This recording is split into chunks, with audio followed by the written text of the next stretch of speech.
Baspa supremo बहन कुमारी मायावती पहुंची मैनपुरी। अपने प्रत्याशी के समर्थन में जनता से वोटों की अपील। जनपद मैनपुरी के क्रिश्चियन ग्राउंड में आगामी 7 मई को तीसरे चरण में होने वाले चुनाव मतदान को लेकर बसपा सुप्रीमो बहन कुमारी मायावती मैनपुरी पहुंची। आयोजित रैली में जनसभा को संबोधित करने से पूर्व उनका कार्यकर्ताओं ने फूल और बुक्के भेंट कर भव्य स्वागत किया। जनसभा को संबोधित करते हुए उन्होंने कांग्रेस, बीजेपी, सपा पर जमकर निशाना साधा। उन्होंने कहा कि अगर केंद्र में बसपा की सरकार बनी तो कानून का राज होगा। उन्होंने भाजपा पर निशाना साधते हुए कहा कि योगी बाबा बुलडोजर का खौफ दिखाकर कानून व्यवस्था को बनाए रखने की बात कर रहे हैं, लेकिन जब बीएसपी की सरकार केंद्र में होगी तब बिना बुलडोजर के कानून का राज फिर से कायम होगा। लोकसभा की सीट से श्री शिव प्रसाद यादव को चुनाव के मैदान में उतारा है। इसके साथ ही बेटा लोकसभा की सीट से हमने पढ़े लिखे मुस्लिम समाज से ताल्लुक रखने वाले मोहम्मद इरफान एडवोकेट को और फिरोजाबाद लोकसभा की सीट से तो हमने गरीब और मजलूमों के लिए हमेशा मदद करने वाले चौधरी वसीर को हमने चुनाव के मैदान में उतारा है, जो यहाँ आपके सामने मंच पर मौजूद भी हैं। तो जिसके लिए यह पार्टी के सभी स्तर के छोटे बड़े पदाधिकारी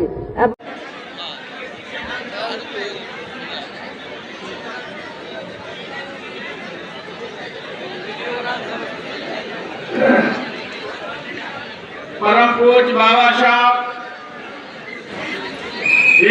बाबा भीमराव अंबेडकर जी को नमन करते हुए बहुजन समाज पार्टी के संस्थापक वंदन अभिनंदन करते हैं। भाइयों,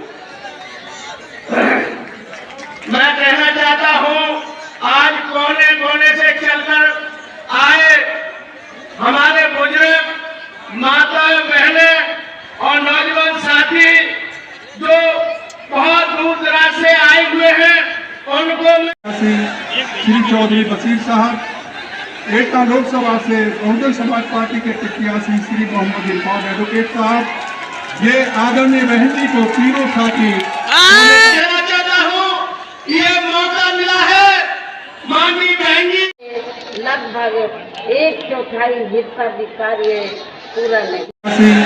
श्री चौधरी वसीर साहब, एटा लोकसभा से बहुजन समाज पार्टी के प्रत्याशी श्री मोहम्मद इरफान एडवोकेट साहब, ये आदरणीय बहन जी को तीनों नहीं बल्कि अकेले ही अपनी पार्टी के बलबूते पर पूरी तैयारी व दमदारी के साथ ये चुनाव लड़ रही है। इसके साथ ही हमने टिकट बंटवारे के मामले में भी सर्व समाज के लोगों को उचित भागीदारी दी, जिनको कामयाब बना। बल्कि पिछले कुछ वर्षों से केंद्र व अधिकांश राज्यों में भी बीजेपी व आरएसएस की सरकारों के चलते हुए अब इनका विकास एवं उत्थान आदि होना भी काफी हद तक बंद सही हो गया है।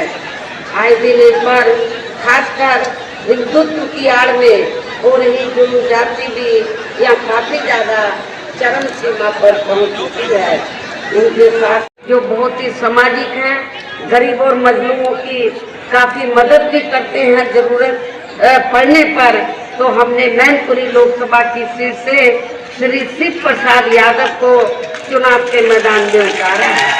इसके साथ ही बेटा लोकसभा की सीट से हमने पढ़े लिखे मुस्लिम समाज से ताल्लुक रखने वाले मोहम्मद इरफान एडवोकेट को और फिरोजाबाद लोकसभा की सीट से तो हमने गरीब और मजलूमों के लिए हमेशा मदद करने वाले चौधरी वसीर को हमने चुनाव के मैदान में उतारा है, जो यहाँ आपके सामने मंच पर मौजूद भी हैं।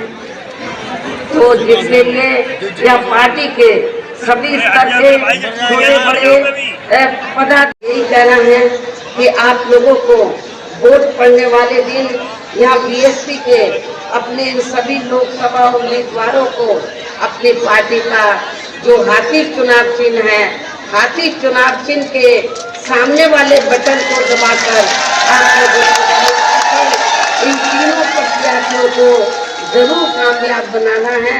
इनको जरूर आपको पार्लियामेंट में जिताकर भेजना है। इस खास अपील के साथ ही अब मैं अपनी बात यही समाप्त करती हूँ। जय भीम, जय भारत।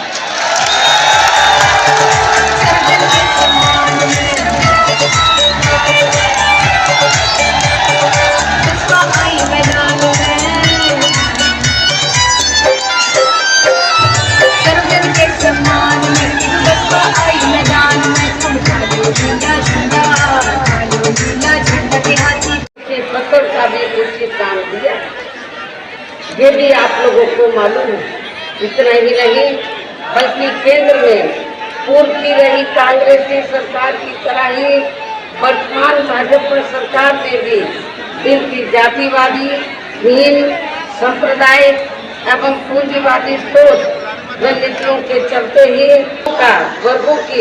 वर्गों को प्राइवेट सेक्टर में आरक्षण दिए जाने की व्यवस्था किए बिना ही इनकी सरकारों के ज्यादातर सरकारी कार्य अब प्राइवेट सेक्टर को देके ही इनके बड़े बड़े पूंजीपतियों धंधा क्षेत्रों आदि को ही दिए जाने के कारण अब इनको पूरे देश में आरक्षण का बहुत कम ही लाभ मिल पा रहा है। इसी प्रकार इनका अन्य और मामलों में भी शोषण व उत्पीड़न आदि होना अभी तक भी बंद नहीं हुआ है। इसके साथ साथ मुस्लिम व अन्य धार्मिक अल्पसंख्यक समाज के लोगों की भी हालत हर स्तर पर यह काफी ज्यादा खराब व दयनीय बनी हुई है, जिसका